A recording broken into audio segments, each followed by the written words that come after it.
The new iPad Air was just announced at the Apple event today. It is so exciting because it receives amazing new features that make it the go-for iPad when you are on a budget but want to have a powerhouse at your hands. Yes, they also announced an improved version of the actual normal iPad 2020 with more power. However, the iPad stays as you know it. It has the same Touch ID and iPad design, no change there. But the iPad Air received a complete overhaul of the design.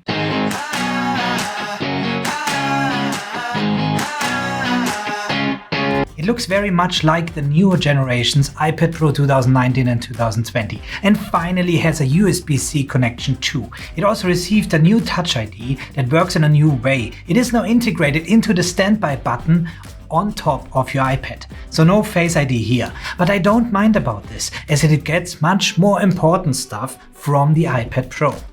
What I mean by that is you will be able to use accessories that were only available for the iPad Pro latest generations 2019 and 2020, such as the Magic Keyboard and the Apple Pencil 2 support. Using the Apple Pencil 2 on your iPad Air means now that you have double tap feature as well, and it attaches and charges on the side of your iPad Air like on the iPad Pro. And it is so much more convenient to use compared to the Apple Pencil 1 first generation. If you're thinking about getting your first iPad, then this is the one I would recommend to you without even using it. Yes, it is more expensive than the normal iPad, but a lot cheaper than the iPad Pro. The extra money you will spend will be well invested.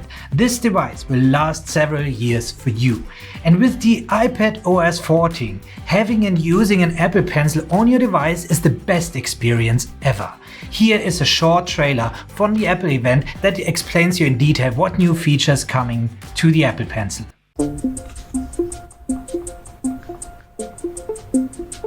iPadOS 14 makes iPad even more intuitive, fun, and productive because you can get your work done just about anywhere. Handwritten text is just as powerful as typed text. iPadOS even understands what you write, letting you take quick actions with just a tap. As you sketch, shape recognition helps you draw perfect circles, stars, and more. Smart Selection understands the difference between handwriting and drawings, making it easy to select only what you want and paste your handwritten notes as typed text into another app.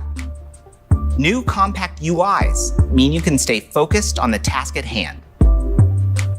And we know, once you start using Apple Pencil, you're not going to want to put it away.